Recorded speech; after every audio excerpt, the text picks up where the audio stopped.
bienvenue dans un nouveau vlog lecture. Aujourd'hui on va commencer par tirer une lecture au sort. Que j'ai pas de lecture en cours à part Justicière que je vais lire un petit peu le soir, et j'avais envie de tirer au sort mes lectures parce que je trouve ça assez chouette à chaque fois de pas savoir vers quelle lecture on va partir après. Donc j'ai fait deux petits pots. Donc c'est des petites étoiles, voilà. Dans le premier récipient, là j'ai mis des titres que je vous ai présentés dans ma vidéo, des titres que je veux absolument lire avant la fin d'année, pour soit terminer des sagas ou soit avancer et être à jour dans des séries. Donc j'ai mis ça. J'ai pas mis les titres que je n'ai pas encore, parce que j'ai mis par exemple Skyward tome 3, il n'est pas encore sorti. J'ai pas encore, par exemple Malibu Rising, je l'ai pas encore acheté non plus, donc je les ai pas mis dedans. J'ai mis les titres que je pouvais déjà lire maintenant. Et du coup dans celui-là j'ai mis des petits chiffres, donc de 1 à 10, puisque j'ai 10 étagères et blocs où il y a de ma pile à lire en fait, et je vais choisir un numéro et je vais devoir prendre un titre qui sera présent dans cette étagère ou dans ce petit bloc. Je vais commencer avec le premier récipient qui sera donc une lecture que je dois lire avant la fin d'année, enfin que je veux lire avant la fin d'année. Donc qui est donc Blood and Honey. Donc je sais pas si vous allez voir grand chose parce que du coup c'est assez long. Qui est le tome 2 de la saga Serpent and Dove. Donc je vais devoir lire celui-là. Et ensuite je vais piocher un numéro et après j'irai voir avec vous dans cette étagère pour choisir ma prochaine lecture. Et c'est le numéro 10. Donc je vais aller avec vous pour choisir un petit peu quel sera le deuxième titre que je devrais lire. Et du coup soit je lirai les deux et je viendrai vous en parler une fois que je les aurai terminés, soit au moins quand l'un des deux sera lu, et peut-être que je retirerai au sort la prochaine fois, il faut que j'aurai déjà lu ces deux titres. Donc je vais déjà sortir le titre Blood and Honey qui est juste ici. Donc c'est celui-là que je vais devoir lire du coup après. Et je vais aller du coup à la 10e étagère pour vous choisir ma prochaine lecture aussi. Donc ma pile à lire est dans cette grande Billy. Donc il y a la première, la deuxième, la troisième, quatrième, cinquième, sixième. Ensuite on a septième ici. On a 8e ici, on a la 9e juste ici, et du coup la 10e c'est les livres que j'ai mis dans la grande Billy qui correspondent du coup aux romances contemporaines. Donc je vais devoir choisir un titre ici pour le lire. Donc je sais pas trop vers quoi partir parce qu'il y a pas mal de titres qui me tentent bien. J'aimerais bien découvrir Morgane Moncomble. Sinon je pourrais continuer également dans les titres de Christina Lauren aussi. Il y a les McCoy qui me tentent vraiment bien aussi parce que c'est un titre je pense que je choisirais peut-être celui-là juste après. Je pense que je vais peut-être partir vers le Morgane Moncomble pour l'instant, et comme ça je pourrais enfin découvrir sa plume avant de lire En équilibre du coup qui va sortir début du mois de novembre. Et on verra, peut-être que je retomberai sur cette étagère et du coup je choisirai peut-être les McCoy juste après. Mais du coup je vais partir sur cette lecture. Aujourd'hui on est jeudi et je reviens pour vous parler d'une des deux lectures que j'ai piochées hier puisque je l'ai déjà terminée. C'est Viens on s'aime de Morgane Moncomble. Je l'ai dévoré hier et ça se lit très bien, déjà parce que c'est une romance contemporaine et parce que ça se lisait vraiment tout seul, c'était addictif, et pour ce genre de récit c'est clairement ce qu'il faut. Ici on va suivre Violette dans cette histoire qui a 19 ans je crois, quelque chose comme ça, et qui va monter sur Paris pour suivre des études de stylisme. Elle a passé 1 an à vivre sur un campus près de son école, sauf que ça lui convient pas forcément, donc elle va emménager dans un immeuble. En fait le soir de la nouvelle année elle va sortir avec sa meilleure amie et elle va rester malheureusement coincée dans l'ascenseur de l'immeuble avec l'un de ses voisins. Elle va faire la connaissance de Lohan qui du coup est coincé avec elle dans cet ascenseur. Elle va tout de suite être attirée vers lui, sauf qu'elle a compris en fait qu'il était avec quelqu'un, donc ils vont juste faire connaissance et on va les retrouver 6 mois plus tard. Et en fait de base Violette vivait toute seule dans son appartement, sauf que là maintenant elle habite avec sa meilleure amie et avec Lohan qui est devenu son meilleur ami. Donc on va suivre un petit peu cette situation, on va essayer de comprendre ce qui s'est passé en 6 mois pour que ça arrive comme ça, pourquoi est-ce qu'ils vivent ensemble et comment est-ce qu'ils sont devenus autant amis. Donc on va avoir des retours dans le passé, on va suivre les points de vue de Violette et de Lohan tout au long du roman, et franchement c'était trop bien, j'ai vraiment beaucoup aimé les personnages. On est clairement dans un Friends to Lovers et clairement c'était appréciable parce que c'est pas quelque chose qu'on retrouve très souvent, donc je suis très contente d'avoir d'avoir retrouvé ça ici. Alors bien sûr leur relation va finir par être un petit peu compliquée, leur relation amicale, parce que c'est vraiment un coup de foudre amical qu'ils ont eu. Elle va être un petit peu compliquée parce que Violette va demander quelque chose de précis à Loan et ça va un petit peu chambouler leur amitié, mais je vous laisse découvrir. Donc voilà, pour un petit peu le résumer, c'est pas un roman qui est totalement doux, frais, mignon, parce qu'il y a des thématiques et des scènes qui se passent qui sont quand même assez dures, donc ne vous attendez pas à une romance toute mignonne. Il y a quand même des choses un petit peu compliquées à lire dans ce roman, des choses qui sont soit liées au personnage puisqu'on va découvrir un petit peu le passé de Violette et de Loan au fur et à mesure du récit, ou alors d'autres scènes qui vont être amenées dans le roman par rapport à l'histoire. Donc voilà, c'était pas une romance vraiment toute simple et toute mignonne, donc je tiens à prévenir aussi les personnes qui attendent peut-être ça. En tout cas, ça a clairement fait le job d'une romance contemporaine parce que ça se lit vraiment tout seul. Je suis très contente d'avoir découvert la plume de l'autrice parce que bah, ça se dévore, c'est addictif, les personnages étaient très chouettes, étaient bien développés. Il y a pas mal d'humour, j'ai vraiment eu le sourire à pas mal de moments, surtout dans les punchlines un petit peu de Violette, parce que quand elle est très stressée ou qu'elle a une montée d'anxiété, elle parle beaucoup et en fait elle n'a plus aucun filtre et du coup c'est assez drôle de suivre sa façon de parler. C'était vraiment très très chouette à suivre. Voilà, au niveau de l'histoire ça m'a bien plu. Je dirais que le seul truc que j'ai à redire c'est que ça tourne un petit peu en longueur vers la fin. Il est peut-être un petit peu trop gros, je trouve qu'il y a des passages qui auraient pu être accélérés ou évités en fait, qui apportaient pas forcément beaucoup de choses dans le roman. Mais pour un premier roman, franchement, je trouve que c'était vraiment très très chouette. Je suis vraiment ravie d'avoir découvert cette autrice et du coup c'est techniquement une duologie celui-là, puisque le deuxième tome, dans le deuxième tome on va suivre la meilleure amie justement de Violette et j'ai très hâte de connaître un petit peu plus ce personnage parce que on voit un petit peu son caractère, on la voit un petit peu intervenir, mais ça reste un personnage secondaire et on ne sait pas grand chose d'elle. Donc j'ai hâte d'avoir un petit peu son histoire avec cette suite. Et j'ai hâte de découvrir tous les autres titres de cette autrice maintenant, parce que là clairement j'ai vu que le style d'écriture me plaisait beaucoup, donc je pense que je finirai par découvrir un petit peu tout ce qu'elle a fait. Donc voilà un petit peu pour déjà cette première lecture. Je pense que je vais directement repiocher un chiffre d'étagère, comme ça je vais pouvoir prendre une deuxième lecture, comme ça je vais être tranquille pour la fin de semaine et je viendrai vous parler du coup de ma lecture de Blood and Honey que je vais commencer aujourd'hui et potentiellement de la deuxième lecture que je vais piocher aujourd'hui. Donc j'ai tiré le numéro 5, je vais aller avec vous en fait pour voir quel livre je prends du coup dans cette étagère. Donc on se retrouve au niveau de ma bibliothèque, donc la première, la deuxième, la troisième, la quatrième et la cinquième. Donc au niveau de cette étagère, c'est principalement des titres historiques que j'avais mis ici. Il y a des titres par contre que j'aimerais bien me garder pour l'hiver, notamment celui-là, parce que il s'appelle Les Brises de décembre, donc j'ai envie de garder ça plutôt pour cet hiver. Le réseau Alice aussi. Je sais pas trop vers quoi partir. Je pourrais lire la suite de La Villa aux étoffes. Ce serait plutôt chouette. Ou alors il y a également le Nadia Hashimi qui me tente bien. Et en plus c'est le seul coloré ici. Donc au moins ça pourrait laisser uniquement les livres blancs et moins faire bizarre. Je pense que je vais peut-être partir sur ce livre-là parce qu'il me tente vraiment beaucoup. En plus il n'est pas très long. Et j'adore la couverture, je le trouve vraiment magnifique, donc potentiellement je vais prendre celui-là. Je vous retrouve, on est dimanche, je viens vous parler d'une lecture que j'ai terminée depuis la dernière fois. J'ai donc lu le deuxième tome de la saga Serpent and Dove, donc c'est Blood and Honey de Shelby Mahurin, qui est sorti chez Teusaxus là au mois de septembre-octobre, je sais plus trop. C'est ici une saga, enfin une trilogie de fantasy où en fait on va suivre Louise qui est... au tout premier tome, je vais faire un rapide résumé, qui est en fait en mauvaise posture puisqu'elle va chercher à faire un cambriolage pour voler un objet. Ce cambriolage va mal se passer et elle va être arrêtée et elle va être gardée dans la tour des chasseurs. On est dans un univers où il y a un ordre des chasseurs qui est là pour capturer et mettre au bûcher les sorcières qu'ils trouvent, parce que les sorcières sont considérées comme des personnes extrêmement malveillantes qu'il faut absolument détruire parce qu'il n'y a rien de bon dans la magie et il ne peut y avoir que des sorcières, donc que des femmes qui peuvent avoir la magie, donc forcément voilà, elles sont pourchassées par cet ordre là et tout le côté un petit peu religieux est donc amené avec l'ordre des chasseurs. Et du coup Louise elle est une sorcière mais elle arrive à le cacher puisque ça fait longtemps qu'elle n'a pas utilisé la magie et du coup elle n'aimait pas d'odeur ou elle n'aimait rien du tout qui peut mener les chasseurs sur sa piste à elle. Donc elle va être arrêtée, elle va devoir vivre dans la tour des chasseurs pour un petit peu camoufler le cambriolage qu'elle a fait pour une certaine raison.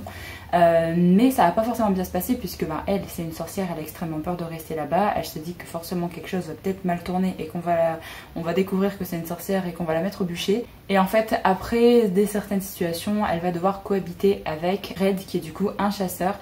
Il va y avoir une sorte de mariage forcé entre eux pour quelque chose et du coup ils vont devoir cohabiter. Donc on a cette histoire là et bien sûr Louise voulait voler un objet au tout début du premier tome pour une bonne raison, parce que c'est un objet qui était censé la mettre en sécurité par rapport à quelqu'un qui lui veut du mal. Et donc on va en apprendre un peu plus sur qui elle est, pourquoi elle cherche à se protéger, de qui elle cherche à se protéger. Et on va en apprendre beaucoup plus sur les sorcières en général. Il y a plusieurs types de sorcières. Vous avez également beaucoup d'informations sur les chasseurs, pourquoi est-ce qu'ils existent, qui est à la tête des chasseurs, qu'est-ce qu'ils font, comment ils sont formés, etc. Donc voilà, le premier tome avait été assez chouette. J'avais trouvé que le début du premier tome était un petit peu lent pour mettre en place la situation, mais j'avais quand même beaucoup aimé la fin, c'était vraiment très bien.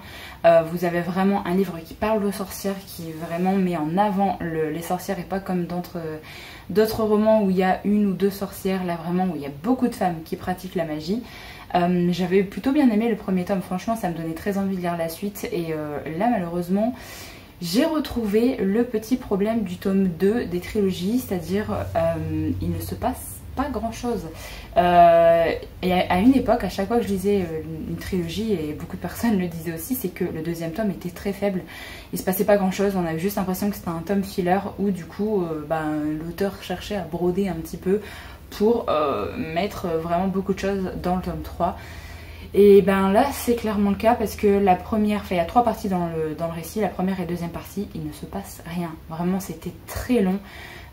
C'est un peu plus basé sur le développement des personnages, sur la romance et du coup niveau action c'est quand même très faible. Le niveau intrigue, on avance vraiment à pas d'escargot. C'était vraiment trop long. Du coup j'ai pas trop aimé, enfin c'était juste sympa quoi. J'ai adoré retourner dans l'univers, j'ai adoré retrouver les personnages. Et encore je trouve que les personnages ont un petit peu... ont plus trop le même caractère que dans le premier tome. Donc je sais pas si l'auteur a voulu les faire évoluer assez vite ou pas. Mais j'ai eu beaucoup de mal à retrouver un petit peu ce que j'aimais, notamment dans le personnage de Louise, qui était un personnage que vraiment j'adorais. Alors après il y a une raison qui fait qu'elle pourrait changer, mais là j'ai trouvé que c'était quand même assez rapide le changement de comportement, donc c'était chouette, c'était sympa. Au niveau de la troisième partie ça relève un peu le niveau parce qu'il se passe un peu plus de choses.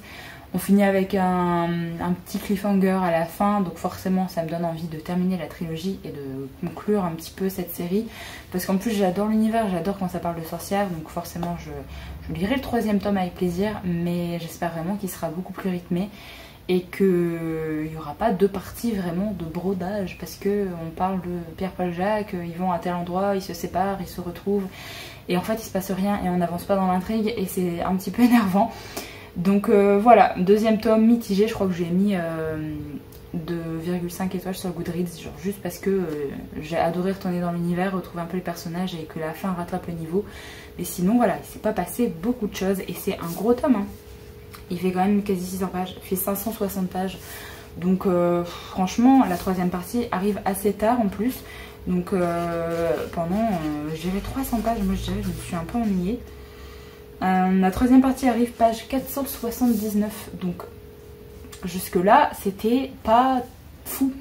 Donc voilà, c'était long comme deuxième tome. Donc voilà, la couverture est magnifique en tout cas, j'aime toujours autant les objets livres et on verra bien avec le tome 3, du coup je sais pas quand il arrivera, il est déjà sorti en VO depuis longtemps, mais peut-être début d'année ou milieu d'année prochaine, j'espère qu'on n'attendra peut-être pas un an avant d'avoir le tome 3. Donc voilà,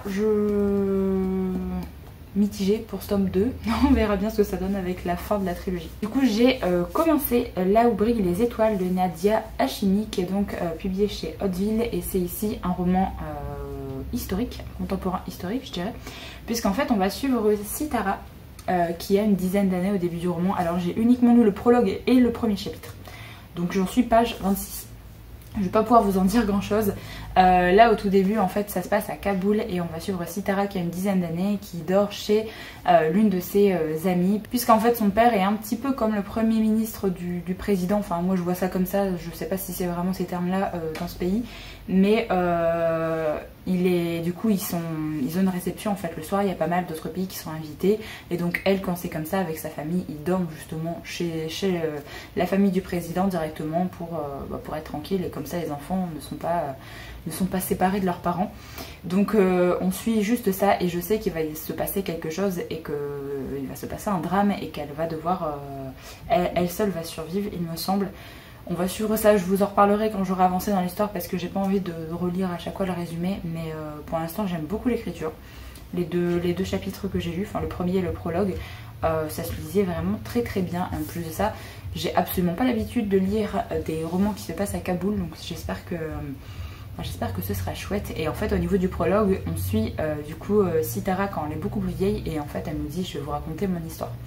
Donc j'ai plutôt hâte de voir un petit peu ce qui s'est passé, comment elle s'en est sortie, comment ça se fait qu'elle là apparemment elle était aux États-Unis, donc voilà, qu'est-ce qui s'est vraiment passé dans sa vie. Donc j'ai plutôt hâte de le lire, j'avais vu de bons avis dessus donc j'espère qu'il me plaira. Sinon du coup je voulais piocher également une autre lecture, alors je sais pas si je vous en reparlerai dans ce vlog ici ou pas, mais je voudrais piocher une autre lecture puisque là j'ai terminé le titre que j'avais mis dans la petite pioche des livres que je voulais lire avant la fin d'année. Donc je vais piocher une nouvelle lecture également qui sera ma prochaine lecture, ou soit je la démarrerai en même temps, soit je la démarrerai une fois que j'aurai terminé ça. Et du coup j'aimerais bien avancer aujourd'hui et demain dans mes lectures, donc je voudrais piocher ça avec vous. Ça, si jamais je peux le découvrir en audio, ça pourrait me permettre d'avancer également pour ce week-end. Donc il me reste que 4 petits papiers dans ce petit ramequin. Donc on va voir un petit peu ce que je tire. Alors après j'avais mis des thrillers pour le Black November. Si jamais je tombe sur un thriller et que c'est pas la bonne semaine, tant pis. Hein. Franchement je le lis et voilà. Au niveau du titre que je dois lire du coup dans la sélection que j'avais où j'avais mis Blood and Honey, j'ai mis plein d'autres titres que je veux lire avant la fin d'année pour soit continuer à terminer des sagas ou soit essayer de continuer mes challenges.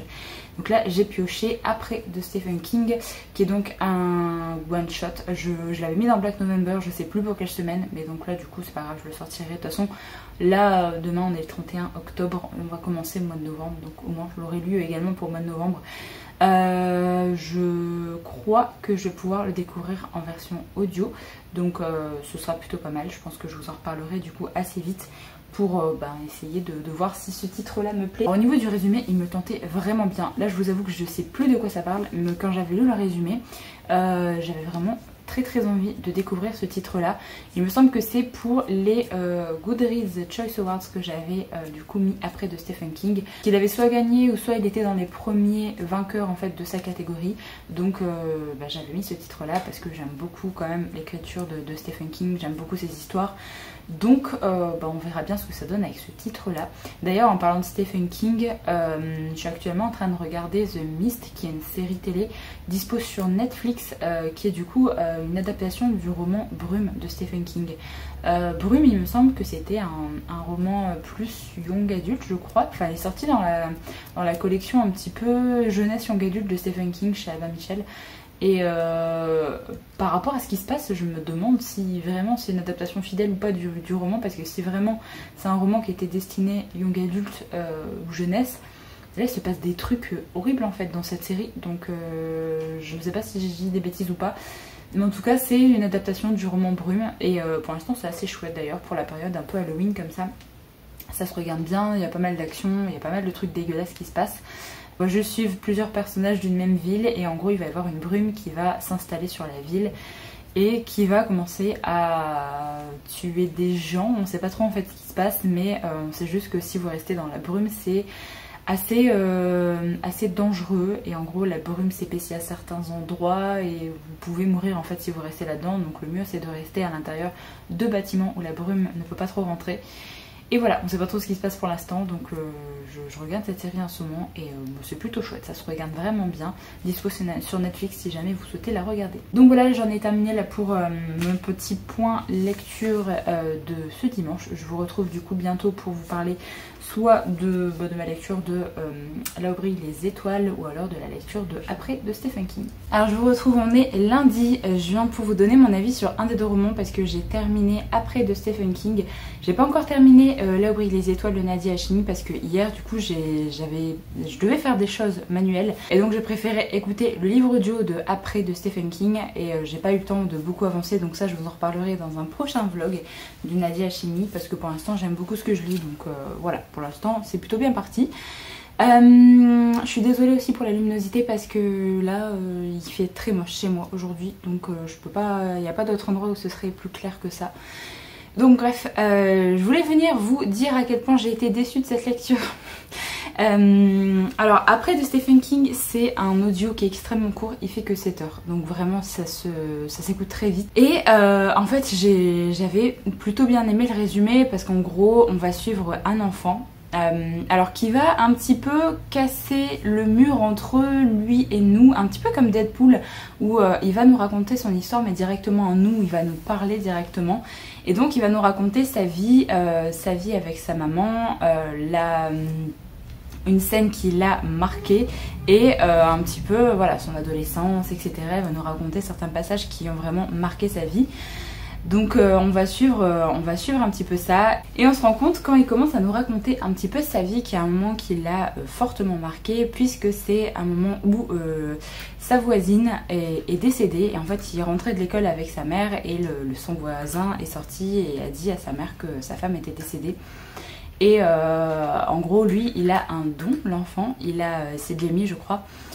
Il a un don qui lui permet de voir les personnes décédées juste après qu'ils meurent et en gros ils peuvent toujours parler et il les voit très très bien. Il les voit vraiment telles quelles, comment ils sont morts, c'est-à-dire ils gardent les mêmes vêtements sur eux, si jamais ils ont eu un accident, ils gardent les mêmes blessures. Donc en tant qu'enfant c'est extrêmement flippant pour lui de voir certaines personnes parce qu'à un moment il avait d'ailleurs vu un cycliste qui s'était fait renverser et il a vu la blessure vraiment telle quelle sur son fantôme, donc c'était très choquant pour lui de voir ça. Mais là au final ça va parce que sa voisine est juste décédée d'une attaque, donc physiquement elle a rien et du coup elle lui parle et c'est un petit peu à ce moment là que sa mère va prendre conscience que son fils est différent et qu'il possède un don. Il va réussir un petit peu à la convaincre puisqu'il va savoir des choses que seule sa voisine saurait normalement.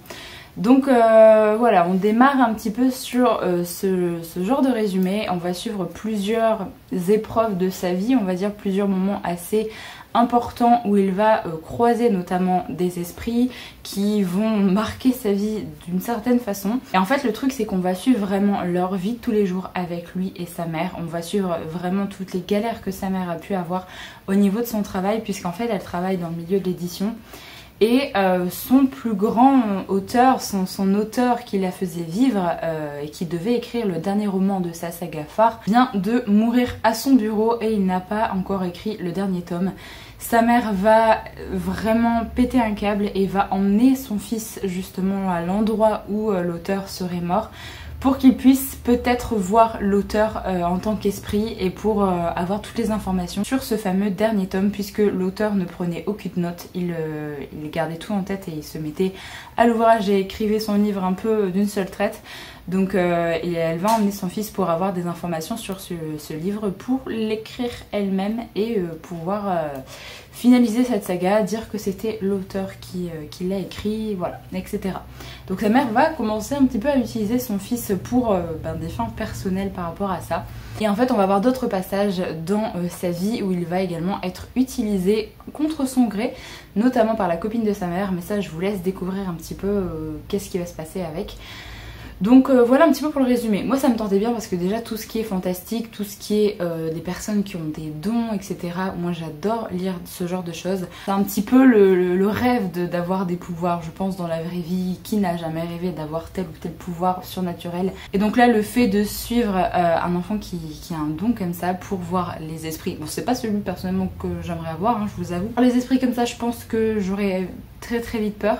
Mais j'aime plutôt bien en fait ce genre d'histoire. Et en fait malheureusement j'ai trouvé que le pitch au départ vendait un peu du rêve et je me suis dit mais ça va trop me plaire. En plus c'est assez court, il fait que 7 heures. Si ça s'enchaîne etc et qu'il se passe plein de choses, ça va être trop bien. Et en gros il se passe rien. Vraiment, enfin on suit la vie de Jamie, de sa mère, de ce qu'il va vivre avec toutes les rencontres qu'il va faire, tout ce qui va influencer un petit peu sa vie. Il y a un pseudo méchant qui va arriver à un moment, mais ça je peux pas trop vous en parler. Mais il se passe pas grand chose, vraiment je me suis ennuyée. À un moment donné j'ai regardé, il me restait 1h30 d'écoute, je me suis dit ben en fait il s'est pas passé grand chose. Il s'est pas passé grand chose et c'est bientôt la fin du roman. Donc j'ai pas compris en fait pourquoi Stephen King a fait cette histoire aussi courte, pourquoi il a pas développé beaucoup plus de choses. Parce qu'il avait vraiment la base pour faire quelque chose de beaucoup mieux en fait, de beaucoup plus développé. Donc je trouve ça un peu dommage. Alors je trouve qu'on s'attache quand même à Jamie, on s'attache à la relation qu'il a avec sa mère et notamment à la relation également qu'il a avec son voisin. Mais en fait c'est un petit peu tout ce que je retiens de vraiment positif parce que le début était chouette mais sinon après voilà, c'était pas... Voilà, je pense que c'est parmi les Stephen King que j'ai lus, je pense que c'est celui que j'ai le moins aimé. Malheureusement. Vérifier du coup pour quel challenge je devais lire ce livre là et c'est bien pour les Goodreads Choice Awards et c'est pour la catégorie horreur puisqu'il a terminé 2e de cette catégorie et je comprends pas pourquoi il a été mis en catégorie horreur parce que vraiment il n'y a rien qui fait peur en fait dans ce livre là. Alors on a les peurs de Jamie en tant qu'enfant qui sont évoquées mais vraiment il n'y a rien qui fait peur pour nous en tant que lecteurs. Je comprends pas. Dans la catégorie un peu mystère thriller, je pense que ça pourrait passer, ou fantastique limite, mais pas horreur. Pas du tout convaincue qu'il ait sa place en fait dans cette catégorie là. Donc voilà. C'était pas une très chouette lecture, très bonne lecture. En gros dans ce vlog j'ai beaucoup aimé le Morgan mon comble. Après Blood and Honey, il s'est pas passé grand chose. Et là dans Après il s'est pas passé grand chose non plus. Donc j'espère que ma lecture du Nadia Hachimi va mieux se passer. Parce que vraiment j'ai pas enchaîné les très bonnes lectures là. Donc j'espère que ça va s'améliorer. Est-ce que je retire directement un livre comme ça? Vous saurez un petit peu vers quelle lecture je vais me diriger après avoir terminé le Nadia Hachimi. Je pense que je tirerai une lecture de ma palle un petit peu obligatoire, on va dire, que je vais lire avant la fin d'année. Comme ça, je saurai également vers quelle lecture je vais aller après. Et comme ça me force aussi, entre guillemets bien sûr, ça me force à terminer ce que je voulais vraiment terminer avant la fin d'année. Mais j'aime plutôt bien le concept de tirer les livres au sort, j'ai vraiment trouvé ça chouette parce que des fois, il y a tellement de livres qui me font envie dans ma pile à lire, j'ai tellement envie de lire plein de genres différents que des fois là juste de tirer une étagère au sort, ça me limite un petit peu au genre parce que je classe un peu en fonction du genre, on va dire, enfin j'essaye, s'il n'y a plus de place c'est un petit peu mis... c'est un petit peu mis n'importe où malheureusement, mais j'essaye de classer les étagères un petit peu en fonction du genre. Et déjà de me limiter à une étagère et à un genre, c'était vraiment chouette parce que je m'éparpille pas partout et au moins je pouvais choisir un titre qui me faisait très envie dans ce genre là. Donc je trouve ça assez chouette. Donc peut-être que je ferai un prochain vlog où je continuerai à tirer des lectures ou pas. Peut-être pas le suivant, je sais pas encore. Mais en tout cas c'est vrai que c'était très chouette. Peut-être que je referai une semaine comme ça avant le mois de décembre. Comme ça, vu qu'au mois de décembre je vais me faire une pile à lire hivernale. Ça pourrait être pas mal. En plus là ce mois-ci il va y avoir les sorties que j'ai pas mis dans ma petite étoile que je vais lire avant la fin d'année parce que y a Skyward qui est pas encore sorti que je vais pouvoir aller me chercher. Il y a d'autres titres aussi en fait que j'ai mis et qui sont pas encore sortis. D'ailleurs aujourd'hui je vais normalement faire un petit tour en librairie cet après-midi, prendre un titre que je veux lire également avant la fin d'année. Donc voilà, à voir si je craque pas trop. J'espère que je vais pas trop craquer parce que mon but c'est aussi de faire un peu baisser ma pile à lire avant la fin d'année pour que ça rentre dans ma double page de mon bullet journal pour 2023. Donc je vais essayer de pas trop craquer, mais déjà il y a l'achat d'un graphique c'est sûr et potentiellement l'achat d'un poche. J'espère que ça s'arrêtera là et que je vais pas craquer sur autre chose, mais voilà, on ne sait jamais. Donc là je vais tirer au sort ma prochaine lecture qui est donc une lecture obligatoire avant la fin d'année. Et c'est donc un parpaing, donc je vous retrouve dans 15 jours. Non, c'est Un royaume de chair et de feu, donc c'est le 2e tome de Le sang et la cendre de Jennifer Lamantrout et il est juste énorme. Donc je vais aller vous le chercher pour que vous puissiez voir à quel point il est gros. Donc voilà la bête qui est énorme. Après c'est du Jennifer Lamantrout donc normalement ça va se lire assez vite, mais il fait combien 763 pages. Voilà.